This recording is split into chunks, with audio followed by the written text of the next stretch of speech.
Epidemija koronavirusa stavila je u prvi plan stanje zdravstvenog sistema u Srbiji sa pre svega osnovnim pitanjem da li će on uspeti da se izbori sa pandemijom i u kakvom se generalno stanju nalazi.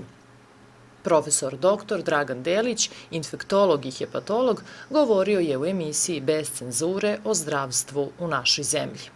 Poslednjih decenija uopšte zdravstveni sistem funkcioniše, a mislim da funkcioniše sasvim dobro. Nije to optimalno, mislim da je dobro, zahvaljujući entuzijazmu lekara, motivisanosti, vaspitanju, školi jednoj koje smo imali tokom fakulteta i posle toga, da se maltene na granici samožrtvovanja pokušava da se pomogne bolesnicima u svakom pogledu.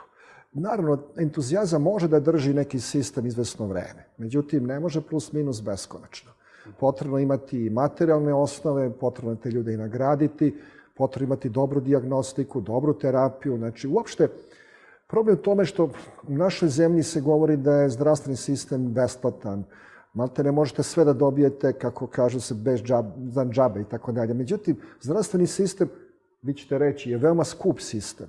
Znači, nemate jeftinog zdravstvenog sistema, nema besplatnog zdravstvenog sistema, što govore naši političari pred izbore.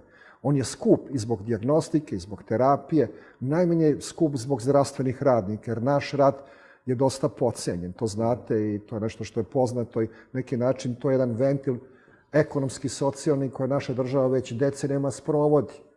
Sa malim platama pokušava da apsolvira velike probleme koje postoje u zdravstvenom sistemu.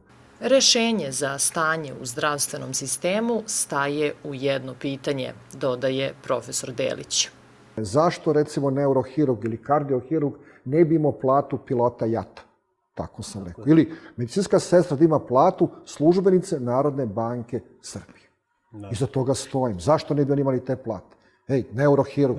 Medicinski radnici apeluju na sve građane Srbije da se pridržavaju svih mera u sprečavanju zaraze COVID-19, koje se pre svega odnose na držanje socijalne distance, nošenje zaštitnih maski i redovnog održavanja higijene, kako bi zdravstveni sistem opstao.